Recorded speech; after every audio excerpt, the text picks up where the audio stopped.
அனைவருக்கும் வணக்கம். நம்ம இந்த வீடியோவில் டிஎன்ஏ கவுன்சிலிங் 2024ல் இந்த ரேங்க் லிஸ்ட்டை பற்றி தான் நம்ம வந்து பேச போகிறோம். ஸோ ரொம்பவே முக்கியமான ஒரு ஸ்டெப் இந்த ரேங்க் லிஸ்ட். உங்களுக்கு 2 ரேங்க் உங்களுக்கு வந்து கொடுப்பாங்க. ஸோ ஃபஸ்ட்டு நீங்கள் பார்த்துட்டு இருக்கிறது பார்த்தீங்கன்னா இந்த ஃபர்ஸ்ட் காலமில் இருக்கிறது பார்த்தீங்கன்னா உங்களுக்கு ஜென்ரல் ரேங்க் இல்லைனா ஓவரால் ரேங்க்னு வந்து சொல்லுவாங்க. கடைசி காலமில் நீங்கள் பார்த்துட்டு இருக்கிறது பார்த்தீங்கன்னா கம்யூனிட்டி ரேங்க். ஸோ நான் என்னுடைய ரேங்கே உங்களுக்கு கொடுக்குறேன். ஸோ ப்ரோ ரேங்க் லிஸ்ட் ரிலீஸே ஆகலேன்னு கேட்டிங்கன்னா இது வந்து பார்த்தீங்கன்னா 2020ல் இன்ஜினியரிங் சேர்ந்தவங்க, அதாவது அவங்க இந்நேரம் காலேஜே வந்து முடிச்சிருப்பாங்க. ஓகேவா?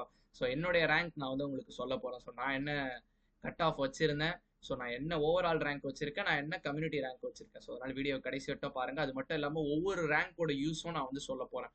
ஸோ ஜென்ரல் ரேங்க் எதுக்கு யூஸ் பண்ணுவாங்க, கம்யூனிட்டி ரேங்க் எங்கே யூஸ் பண்ணுவாங்க, ஸோ கம்யூனிட்டி ரேங்க் ஏன் ரொம்ப ரொம்ப முக்கியம்னு சொல்லிட்டு. ஓகேவா? ஸோ ஃபர்ஸ்ட் பார்த்தீங்கன்னா இந்த ஜென்ரல் ரேங்க் எப்படி கொடுப்பாங்கன்னா, ஸோ அவங்க கம்யூனிட்டிலாம் பார்க்க மாட்டாங்க, பியூர்லி மார்க் பேசிஸ் தான். ஸோ யாரு அதிக கட் ஆஃப் வச்சிருக்காங்களோ அவங்க பார்த்தீங்கன்னா ரேங்க் நம்பர் 1. ஸோ இப்போ உங்களுக்கு ஒரு டவுட் வரலாம், ஒரே கட் ஆஃப்ல 2 பேர் இருந்தால் என்ன பண்ணுறதுன்னு. ஸோ அது நம்ம ஆல்ரெடி பேசியிருந்தோம், இருந்தாலும் இங்கேயும் நான் சொல்கிறேன். இங்கே பார்த்தீங்கன்னா அந்த கேஸ் நடந்திருக்குது. ஸோ ஃபர்ஸ்ட்ல இருக்க பர்சனும் செகண்ட்ல இருக்க பர்சனும் பார்த்தீங்கன்னா 2 பேரும் சேம் கட் ஆஃப் வச்சிருக்காங்க. ஸோ அவங்க என்ன பண்ணுவாங்கன்னா, அப்படி சேம் கட் ஆஃப் வச்சிருந்தாங்கன்னா மேக்ஸ் மார்க் பார்ப்பாங்க. ஸோ மேக்ஸ்ல யார் அதிகம்னு. ஸோ நெக்ஸ்ட் பார்த்தீங்கன்னா பிசிக்ஸ் மார்க் பார்ப்பாங்க. ஸோ இந்த மாதிரி ஸ்டெப்ஸ்லாம் பார்த்தீங்கன்னா உங்களுக்கு வந்து நடக்கும். ஸோ அது அந்த மாதிரி வகையில் பார்த்தீங்கன்னா உங்களுக்கு பார்த்தீங்கன்னா ரேங்க் வந்து உங்களுக்கு 1ன்னு வந்து அலோகேட் ஆயிருக்கு. ஓகேவா? ஓகே. ஸோ இப்படி எல்லாமே பார்த்தீங்கன்னா சேம் டு சேம், அதாவது max mark same, physics mark same, computer science marks, அதாவது 4th சப்ஜெக்ட் மார்க் வந்து சேமு, டேட் ஆஃப் பர்த்தும் same. So date of birth பார்த்தீங்கன்னா எப்படி பார்ப்பாங்கன்னா, யார் சீனியாரிட்டி பர்சனோ அவங்களுக்கு பார்த்தீங்கன்னா ரேங்க்ல ப்ரிஃபரன்ஸ் கொடுப்பாங்க, அதுவும் சேமு. ரேண்டம் நம்பர் அப்போ பார்ப்பாங்கப்பா. இது எல்லாமே சேம் டு சேமாக இருந்துச்சுன்னா random number. whoever is having higher random number will gets the first preference. ஓகேவா? ஸோ மோஸ்ட்லி அவ்வளோலாம் வராது. மேக்ஸ் ஃபிசிக்ஸ் அங்கேயே டை வந்து பிரேக் ஆகிடும். ஓகேவா? ஸோ அந்த கிரைட்டீரியா படி ரேங்க் வந்து பிரிச்சுட்டாங்க. அதாவது பேசிக்காக என்ன சொல்ல வரேன்னா, இங்கே கம்யூனிட்டி வந்து அஃபெக்டே ஆகாது.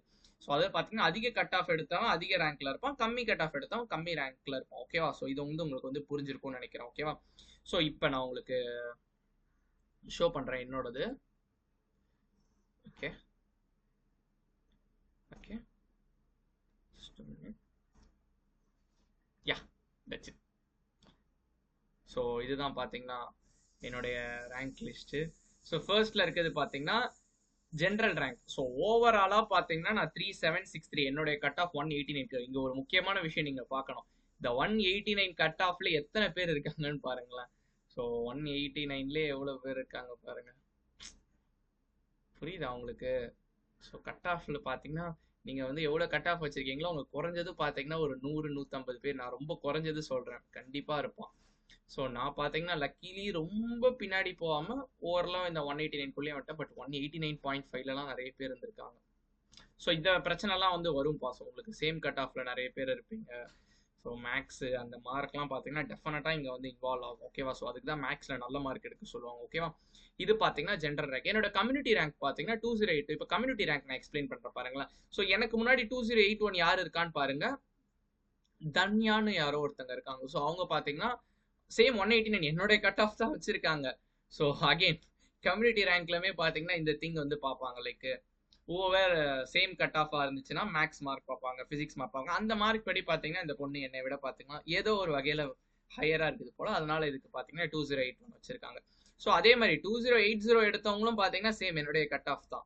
ஸோ 2079 எடுத்தவங்களும் என் கட் ஆஃப் தான், 78 எடுத்தவங்களும் என் கட் ஆஃப் தான். ஸோ இப்படி பார்த்தீங்கன்னா என் கட் ஆஃப் எடுத்தவங்களே பாருங்க எவ்வளோ பேர் இருக்காங்க. ஸோ இப்போ எப்படி இருக்கும்னா, ஒரு கோர்ஸ் வந்து உங்கள் காலேஜில் இருக்குது, ஒரு அண்ணா யூனிவர்சிட்டியில் ஒரு கோர்ஸ் இருக்குன்னா அவங்க வந்து ரிசர்வேஷன் வச்சிருப்பாங்க.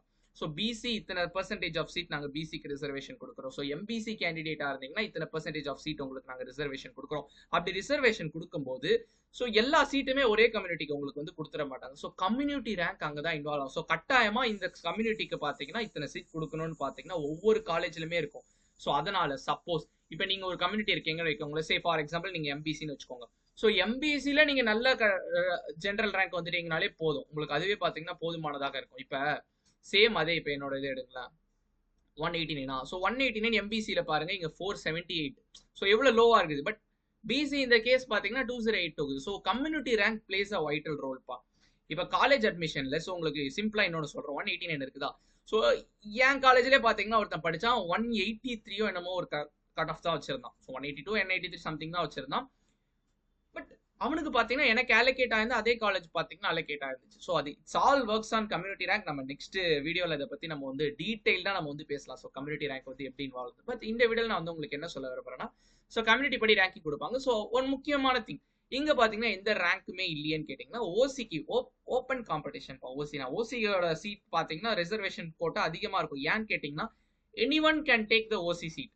இப்போ நீங்க ஒரு பிசி கேண்டிடேட்டா இருந்தீங்கன்னா நீங்க வந்து ஓசியோட சீட்டுமே நீங்க வந்து எடுத்துக்கலாம், பிசியோட சீட்டுமே எடுத்துக்கலாம். நீங்க எம்பிசியா இருந்தாலும் சரிதான், நீங்க ஓசியோட சீட்டுமே எடுக்கலாம், உங்களுடைய ஓன் சீட்டையும் எடுக்கலாம். ஸோ அந்த மாதிரி பாத்தீங்கன்னா ஒவ்வொரு கம்யூனிட்டி பீப்புளும் ஓசியோட சீட்டையும் எடுத்துக்கலாம், அவங்களுடைய ஓன் சீட்டுமே எடுத்துக்கலாம். ஓகேவா? ஸோ ஓசி ஓப்பன் காம்படிஷன்றனால அவங்களுக்கு பாத்தீங்கன்னா கம்யூனிட்டி ரேங்க் கிடையாது. ஏன்னா பாத்தீங்கன்னா any community can take OC seat. So உங்களுக்கு ஒரே ஒரு ரேங்க் தான் வரும், that is your general rank. இப்போ ரவுண்டு பிரிக்கிறது எதை வச்சு பிரிப்பாங்க? ரொம்ப முக்கியமான ஒரு விஷயம். ஸோ இப்போ நீங்க ரவுண்ட் 1, ரவுண்ட் 2, ரவுண்ட் 3, ரவுண்ட் 4 பிரிக்கிறாங்களா, அது ரேங்கை வச்சு தான் பிரிப்பாங்க. உதாரணத்துக்கு சொல்லுவா, இங்க ஃபர்ஸ்ட் ரேங்க்ல இருக்குதுல்ல, ஸோ ஃபர்ஸ்ட் ரேங்க்ல இருந்து ஒரு 14,000 ரேங்க். ஸோ முதல் 14,000 பேர் பாத்தீங்கன்னா ரவுண்ட் 1 கவுன்சிலிங்ல பார்ட்டிசிபேட் பண்ணுவாங்க. ஸோ இதே மாதிரி தான்ப்பா உங்களுக்கு. ஸோ நெக்ஸ்ட் பாத்தீங்கன்னா இந்த 14,001 இருந்து ஒரு 38,000. ஸோ இந்த மாதிரி பாத்தீங்கன்னா அவங்க வந்து அலோகேட் பண்ணிருப்பாங்க. இது எப்படி அந்த உள்ள இருக்க அந்த ரேஞ்ச் வந்து பிரிக்கிறாங்கன்னு கேட்டீங்கன்னா, depends upon total number of application. At last பாத்தீங்கன்னா டோட்டலா இத்தனை பேர் டிஎன்ஏல வந்து சர்டிபிகேட் வெரிஃபிகேஷன்லாம் முடிஞ்சு வந்து ஓகே வந்திருக்கும். ஸோ அந்த ஓகே ஆன லிஸ்ட்டை வச்சு அவங்க வந்து 4 ரவுண்ட்ஸா பிரிப்பாங்க. பட் லாஸ்ட் டைம் பாத்தீங்கன்னா 3 ரவுண்ட்ஸா தான் நடந்துச்சு. இந்த வாட்டியும் will expect the 3 rounds it self. ஓகேவா?